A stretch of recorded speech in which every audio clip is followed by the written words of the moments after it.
Dear students, Assalamu alaikum. This is Dr. Muhammad Iqbal, your course instructor, Standard Setting in Assessment. This is my lecture number 6 about an overview of the standard setting methods. These methods were described by Natila Kapnova.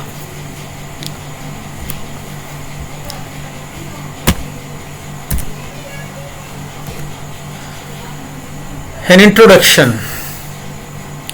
Dear students, all standard setting methods involve expert judgmental decision making at some level. Jagger, 1979. There is no such thing as a true standard, but there is a theoretical cut score that would be set by a judge if he or she totally understood the process, the test, the content and the policy and had a true score on the test in mind as the standard.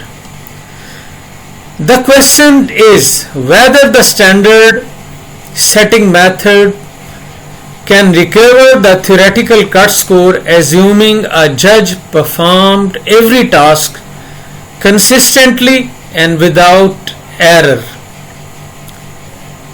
Rekkes, 2000. Dear student, there is no a single definition of cut score. Many definitions have been given by assessment experts. So many terms are used in the measurement literature to refer to the performance standards. These are passing scores, cut scores, cut-off scores, performance levels, achievement levels, mastery levels, proficiency levels, threshold and standards. Hambleton, 2001.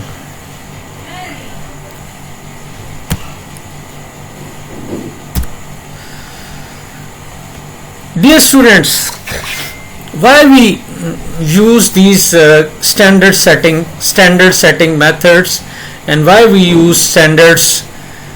What is the importance of the standard setting? Number 1,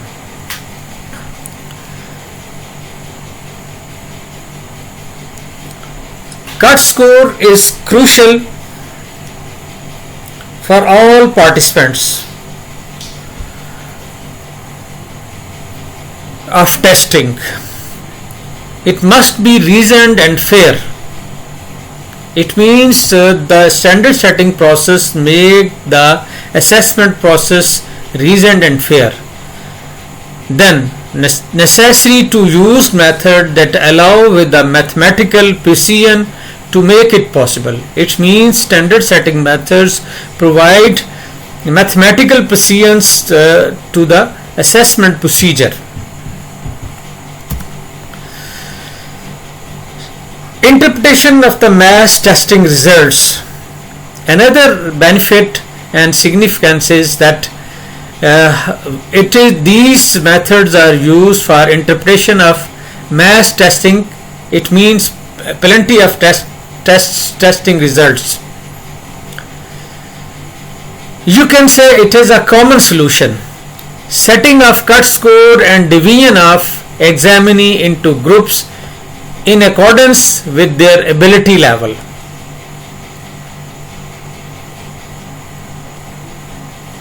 It is a participant of testing need to compare themselves with other examinees to estimate correctly and adequately their level of mastery of the material.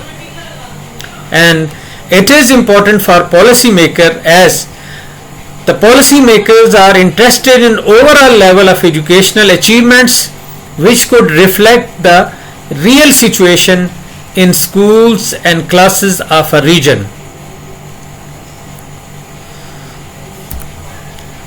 So why is it important to establish reasonable and fair cut score? So why the experts, educational experts, establish reasonable and fair cut scores. There are certain reasons. Number one, professional and ethical responsibility of people who conduct testing for the provided results. Number two, interpretation of the results should be available to an interpreting and understanding of the audience and should not cause an obvious disagreement with them.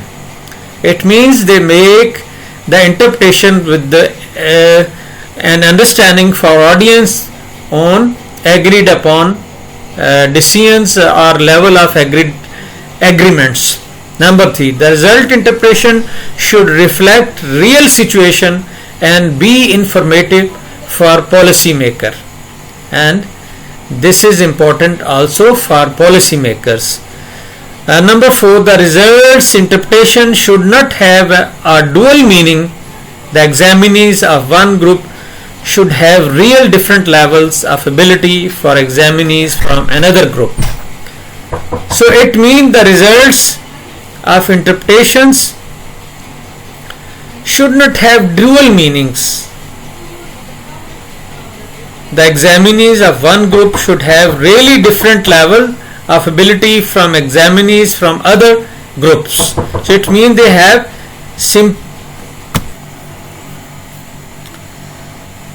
So dear students, there are two main classification. There are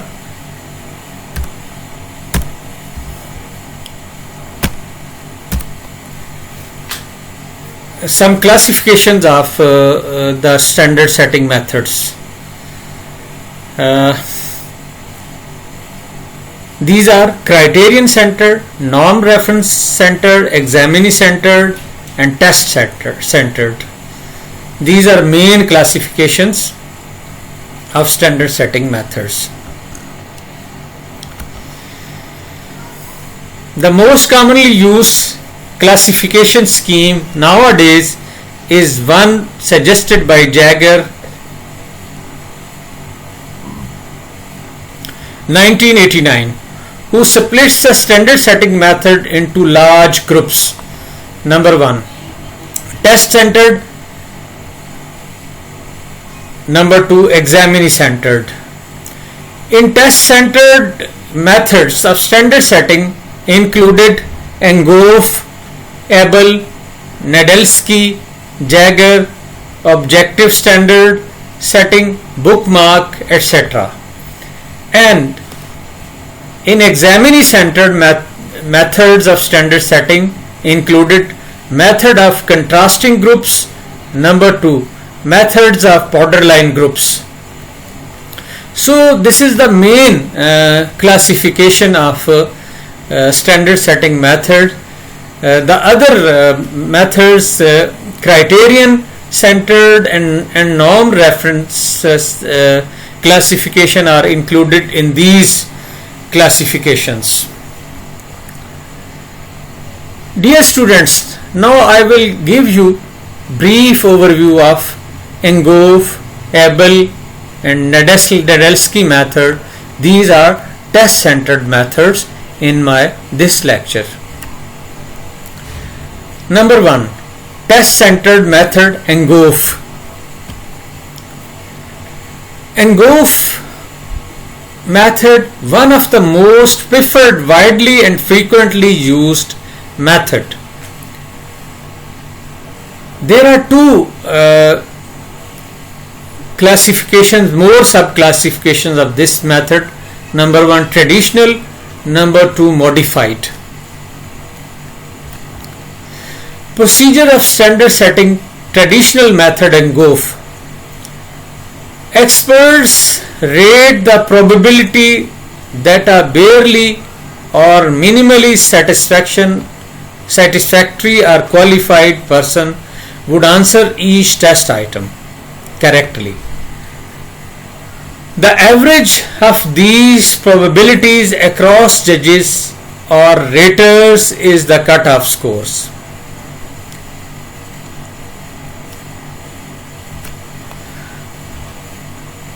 Dear students, there are some advantages and disadvantages of this method. Advantage: transparency and clarity, simplicity and flexibility. These are two advantages of this method. And objectiveness, decision making about the probability of correct answer by a minimally competent examinees, and one round in rating variables fluctuating related probability. It means its probability is fluctuating. There is another criticism on this method, that the experts content experts sometimes fix very high ratings, very high cut scores for this method. So it is that are very difficult for even for the judges or experts to solve these questions or these items. So it is another criticism on this method. The next test centered method is ABLE. Dear student, ABLE method is also a test centered method. It is used, it is its procedures for making standard setting in round 2. The experts classify independently test items by one level of difficulty and second level of relevance. It means they use two criteria. Number one, difficulty level of items. These are easy, moderate and hard. And second level of relevance criteria, these are essential, important, acceptable and questionable. Dear students, we can see this method, or we can understand this method by seeing this table. For each judge, then all items could be classified 12 cells in a 3 multiply by 4 grids defined by the 3 difficulty and 4 relevance category as in the example. These are categories: number of items in a category A, correctly performed items B, and A multiply B, number of items in a category A, and expert number 4, expert number 5. It means 3, 4, 5. Expert number 3, expert number 4, expert number 5 will judge these items on the basis of using both criteria. Number 1,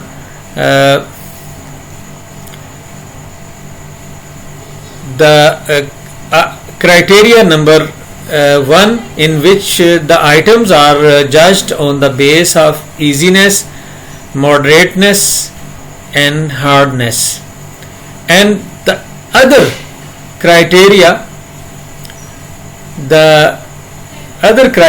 is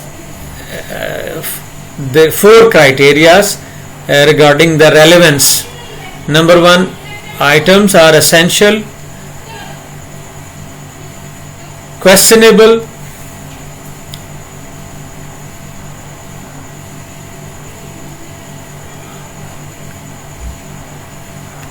essential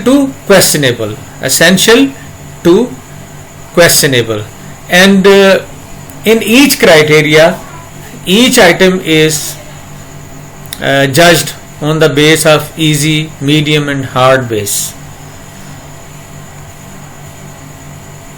So these items are given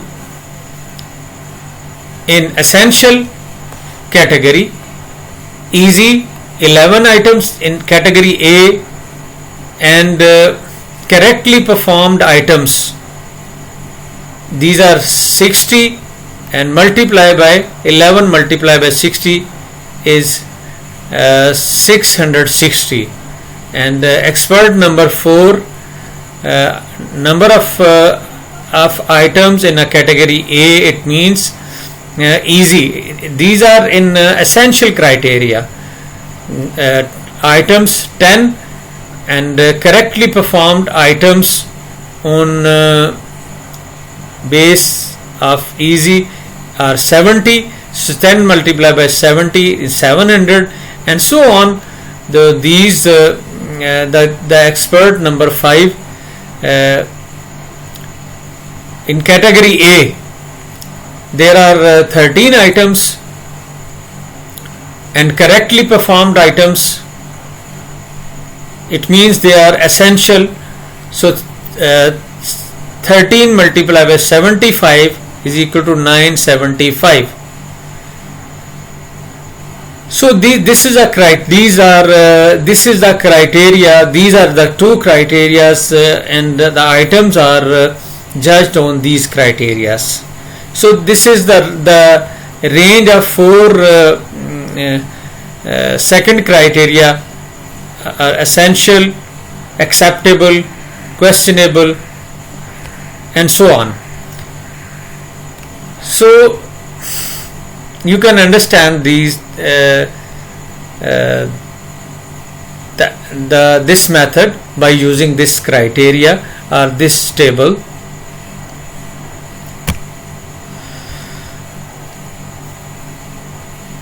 How to count a cut score?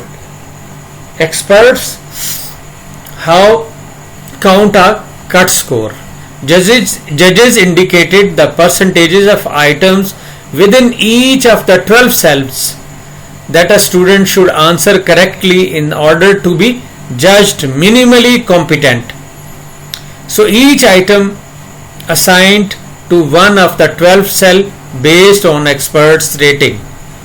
The percent passing judgment for a cell. So multiplied items, the number of items in a cell. So these products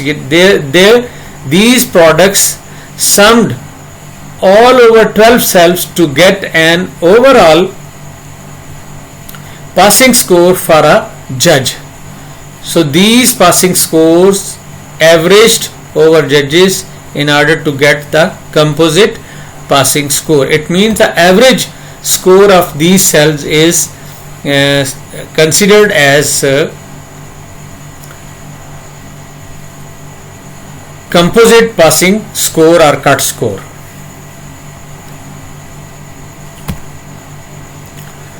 So dear students, there are some advantages of this method. So advantages and disadvantages. Advantages can be used with different types of items, not only multiple choice. And disadvantage, it may be challenging for a standard setting participants to keep the two dimensions of difficulty and relevance distinct criteria, because those dimensions may in some situation be highly correlated or may not be correlated. So validity concern has to do with the judgments about item relevance, because the inclusion of items judged to be questionable relevance appear on its face to weaken the validity evidence supporting defensible interpretation of the total test scores. It means validity, lack of validity is also a disadvantage of this method. And the third method is Nadelsky method. It is also a test-centered method. Nadelsky proposed consisting the characteristics of performance of a hypothetical borderline examinees that he referred to as the F and D student. Responses, distractors, which the lowest D students should be able to reject as incorrect, and which therefore should be attractive to failing students are called F responses. Students who possess just enough knowledge to eliminate F responses and must choose among the remaining responses at a random are called FD students. It means, dear students, it is the when we use this method. In this method, the examinees compare the 5 or 4 options of MCQs, multiple choice questions. First of all, they eliminate one or two items, considering them as incorrect items. So the other 3 options had equal probability of 33%.